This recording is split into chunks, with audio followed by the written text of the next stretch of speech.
नमस्कार दोस्तों। आज का जो हमारा टॉपिक रहेगा वो रहेगा पृथ्वी की आंतरिक संरचना। इस पृथ्वी की आंतरिक संरचना में हम पृथ्वी के मॉडल के साथ साथ पृथ्वी के घनत्व, तापमान और ज्वालामुखी क्रियाओं के बारे में भी पढ़ेंगे। इसके अलावा ये ज्वालामुखी जो क्रियाएं होती हैं इनके साथ साथ जो भूकंप होते हैं, भूकंप के बारे में भी हमें यहाँ पर पढ़ेंगे कि भूकंप विज्ञान किस तरीके से काम करता है और जो भूकंप के लिए अलग अलग तरीके की, अर्थक्वेक के लिए अलग अलग तरीके की जो वेव्स हैं वो कौन कौन से हैं और किस किस प्रकार से वो काम करते हैं। तो जिन साथियों ने चैनल सब्सक्राइब नहीं किया, चैनल सब्सक्राइब ज़रूर कर लें, क्योंकि हर रोज़ आपको 3 से 4 वीडियो मिलते रहेंगे और उसके साथ साथ आप जो है ग्रुप भी ज्वाइन कर सकते हैं, जिससे आपके जो प्रॉब्लम्स हैं वो भी सॉल्व हो जाए। तो चलिए सबसे पहले हम बात करते हैं पृथ्वी की आंतरिक संरचना पर। तो पृथ्वी की आंतरिक संरचना के बारे में अगर बात की जाए तो वैसे तो पृथ्वी के कुल 3 ही भाग है। आंतरिक संरचना के मामले में केवल 3 ही पार्ट है हमारा पृथ्वी के। और अगर देखा जाए तो पृथ्वी का जो रेडियस है, पृथ्वी का रेडियस 6371 किलोमीटर माना जाता है, या कह सकते हो लगभग 6400 किलोमीटर ये रेडियस माना जाता है। और इस रेडियस के हम 3 भाग बनाते हैं। पहला भाग जो हमारा रहेगा वो भाग रहता है भूपर्कटी, जैसा कि मैंने साइड में भी बनाया हुआ है कि भूपर्कटी का जो हिस्सा है वो भूमि के ऊपरी भाग से लेके अगले 100 किलोमीटर तक की गहराई के लिए जो भाग रहेगा वो कहलाएगा भूपर्कटी। और इसको अगर आप लेकर चलें तो इस भाग में ज़्यादातर जो है सिलिका और एल्यूमिनियम जैसे पदार्थ पाए जाते हैं, जैसे सियाल कहते हैं। सियाल, सीमा, निफे के बारे में हम पहले भी एक क्लास ले चुके हैं, तो आप वो वीडियो देख लीजिएगा। उसके बाद दूसरा जो भाग है, दूसरा भाग जो आएगा वो आएगा मेंटल।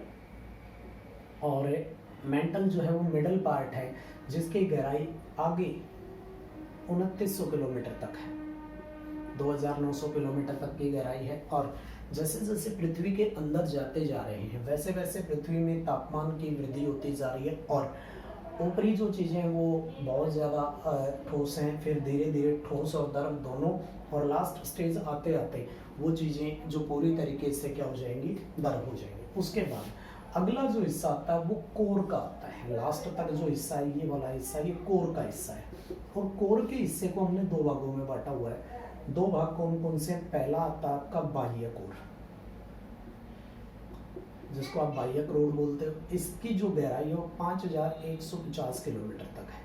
उसके बाद एक एरिया आएगा जिसको कि आप संक्रमण क्षेत्र बोलते हो। वो द्रव की अवस्था है, जिसमें कि लावा, मैग्मा जो आप बोलते हैं वो चीज़ भरी हुई होती है। और उसके बाद जो आंतरिक हिस्सा है वो करोड़ आएगा, और उसको हम आंतरिक करोड़ बोलते हैं। और उसकी गहराई जो रहेगी वो लगभग 6400 किलोमीटर तक होती है। तो इस तरीके से पृथ्वी की जो संरचना है, उस पृथ्वी की संरचना में ये 3 जो स्तर हैं वो बहुत महत्वपूर्ण है। अब अगर हम बात करें कि पृथ्वी का जो घनत्व है, डेंसिटी है, वो किस तरीके से है, तो पृथ्वी का जो घनत्व है, पृथ्वी का घनत्व जो अगर हम लेकर चले तो एवरेज जो रहेगा वो रहेगा 5.52।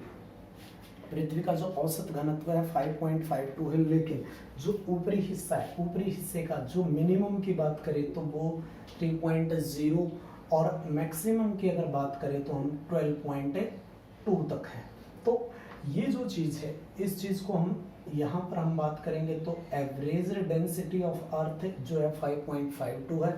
और अगर हम बात करें मिनिमम कहाँ पे है, तो मिनिमम जो होगी डेंसिटी वो बिल्कुल ऊपरी परत पर होगी, और मैक्सिमम जो डेंसिटी है वो बिल्कुल इंटरनल परत पर होगी, आंतरिक करोड़ में होगी। तो जो घनत्व है वो घनत्व धीरे धीरे बढ़ता चला जाता है, और अंत में जाते हुए ये क्यों बढ़ जाता है, क्योंकि यहाँ पर पिघला हुआ लोहा है, वहाँ पर जो है मैग्मा है, और ज्वालामुखी से निकलने वाला जो लावा है वो है। तो इसके कारण से घनत्व जो है यहाँ पर बढ़कर 8 से 12 तक हो जाता है। उसके बाद जो दूसरी चीज़ है, वो दूसरी चीज़ हमने बात करनी थी टेम्परेचर के बारे में। तो टेम्परेचर के बारे में अगर बात की जाए तो पृथ्वी की जो सतह का तापमान है, उस सतह से अगर हम चले, सतह से पहले 100 किलोमीटर तक अगर हम जाते हैं गहराई में, तो 1 डिग्री सेंटीग्रेड पर किलोमीटर बढ़ेगा।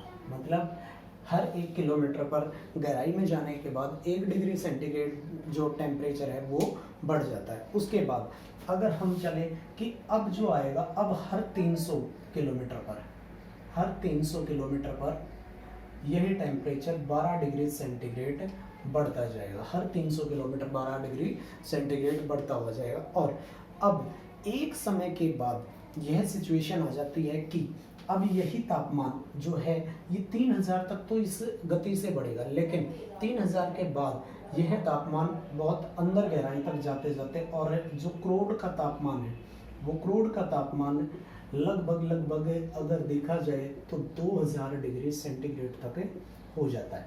तो टेम्परेचर के बारे में अगर बात की जाए तो पृथ्वी की आंतरिक सतह का तापमान बहुत ज़्यादा है, और उस तापमान को हम अप्रॉक्सीमेट अगर मान के चले तो वो 2000 डिग्री सेंटीग्रेड रहेगा। और अब जो बात है वो आती है ज्वालामुखी की क्रियाएं। अगर हम बात करें कि ज्वालामुखी क्रियाओं के लिए क्या जरूरी है, तो ज्वालामुखी की क्रियाओं के लिए गर्म लावा, जिसको आप मैग्मा भी बोल सकते हो, ये जरूरी है। अब पृथ्वी की जो सतह है, पृथ्वी की गहराई में ये परतें किस रूप में पाई जाती है, तो ये तरल या तो लिक्विड या अर्ध तरल सेमी लिक्विड फॉर्मेशन में पाई जाती है, जेली की फॉर्मेशन में पाई जाती है। और जैसे ही किसी भी प्लेट का खिसकाव होता है और वो दबाव इस मैग्मा पर पड़ता है, तो वो किसी ऐसे स्थान से जहां पर जो है स्थान कुछ रिक्त है, उस स्थान से बाहर निकलना शुरू हो जाता है और वो ज्वालामुखी के विस्फोट के रूप में फटता है। लेकिन ज्वालामुखी की आंतरिक जो बनावट है वो पृथ्वी में किस प्रकार की होंगी, इसके बारे में अभी तक कोई भी पूर्ण साक्ष्य हमारे पास नहीं है। उसके बाद हम बात करते हैं भूकंप विज्ञान की। अगर भूकंप की बात की जाए तो भूकंप को मापने के लिए हम जिस यंत्र का प्रयोग करते हैं वो यंत्र होता है सिस्मोग्राफ, और भूकंप विज्ञान को हम बोलते हैं सिस्मोग्राफी।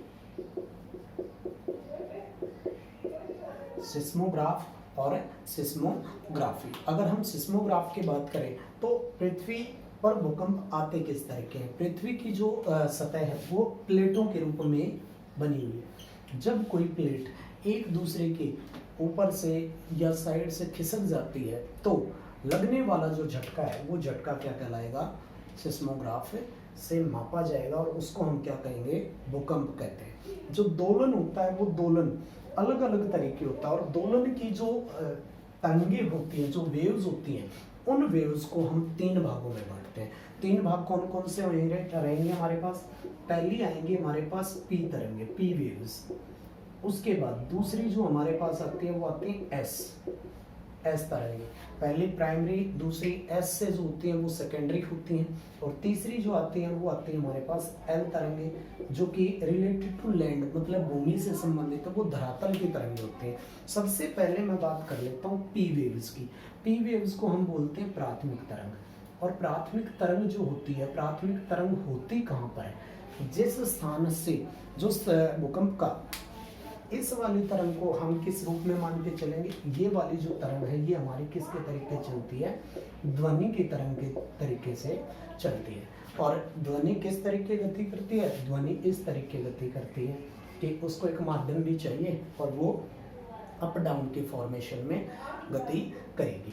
तो जो पी तरंगे होती हैं, पी तरंगों को प्राइमरी या ध्वनि तरंग के तरीके से हम मानेंगे, और इनकी जो गति होती है वो ध्वनि से तेज होती है। लेकिन ये जैसे जैसे चट्टानी भागों में जाएंगी, जितना भी चट्टानों का क्षेत्र होगा, पहाड़ी क्षेत्र होगा, उतनी ही ज़्यादा इनकी गति होती जाती है। उसके बाद दूसरी जो चीज़ है वो है हमारे पास एस तरंगे। एस तरंगों को हम कहेंगे सेकेंडरी, द्वितीयक। और एस तरंगे जो हमारी गति करती हैं वो प्रकाश तरंगों की तरीके से गति करती हैं, मतलब ये डायरेक्ट चलती हैं, अप डाउन की नहीं, ये क्या चलती हैं, ट्रांसवर्स चलती हैं। और पी जो एस तरंगे हैं, इन एस तरंगों का जो सिस्टम है ये कि अंदर की ओर गति करेंगे, पृथ्वी के अंदर की ओर गति करेंगे, और पृथ्वी के अंदर की ओर गति करते समय ये इस दर्व क्षेत्र में जाकर ये क्या हो जाती हैं, समाप्त हो जाती हैं, और इसके कारण से बहुत ज़्यादा जो नुकसान नहीं पहुंचाती। उसके बाद आती है एल तरंगे। एल तरंगे जो होती हैं, पी तरंगे जो चलती हैं वो इस तरीके चलती हैं, ये जो आ जाएंगे हमारी जो है एस तरंगे आ जाएंगी, उसके बाद एल तरंगे। एल तरंग जो चलती है वो इस वाली जोन में चलती है, भूप्रपटी के क्षेत्र में चलती है और भूमि के ऊपरी भाग पर, मतलब भूमि के ऊपरी भाग के पास जो है ये नुकसान पहुंचाने का कार्य करती है। तो इसके कारण से इनको हम जो बोलते हैं वो सरफेस या धरातल तरंग भी कहते हैं। और धरातल तरंग जो होती है ये सबसे अधिक घातक होती है भूकंप के समय, क्योंकि इससे होने वाला जो दोलन है वही पृथ्वी के ऊपरी सतह पर काम करता है। तो इस तरीके से अगर हम लेकर चले कि भूकंप जो होता है, भूकंप सिस्मोग्राफ से या सिस्मोग्राफी से माना जाता है, भूकंपों का जो देश माना जाता है, सबसे ज्यादा भूकंप जिस देश में आते हैं वो देश का नाम है जापान। उसके बाद पी तरंग होती हैं, एस तरंग होती हैं और एल तरंग होती हैं। 3 प्रकार के भूकंप तरंगे होते हैं और भूकंप को जो मापने का कार्य करते हैं वो पैमाना जो होता है वो होता है रिएक्टर स्केल, और रिएक्टर स्केल जो होता है वो 0 से स्टार्ट होकर 12 अंक तक होता है। और अभी तक 12 रिएक्टर स्केल का कोई भी भूकंप नहीं आया है विश्व में। अब तक जो सबसे अधिक रिएक्टर स्केल है वो 9.7 का जो है भूकंप स्केल है, जो कि अब तक का सबसे भारी भूकंप माना जाता है। भारत में जो सबसे बड़ा भूकंप माना जाता है उन भूकंप में 26 जनवरी वर्ष 2001 को आने वाला भूकंप जो गुजरात में आया था, उस भूकंप को भारत का सबसे बड़ा भूकंप भी माना जाता है। तो जो कल का जो हमारा चैप्टर रहेगा वो रहेगा महाद्वीपों और महासागरों का निर्माण किस तरीके, और कौन कौन से महाद्वीप और कौन कौन से महासागर हैं और उन्हें हम किस तरीके से कैटेगराइज कर सकते हैं। तो अगला जो चैप्टर रहेगा वो हमारा ये रहेगा। लाइक कीजिए, शेयर कीजिए और सब्सक्राइब कीजिए। जो भी आपकी प्रॉब्लम है उस प्रॉब्लम के लिए आप कमेंट कर सकते हैं। धन्यवाद।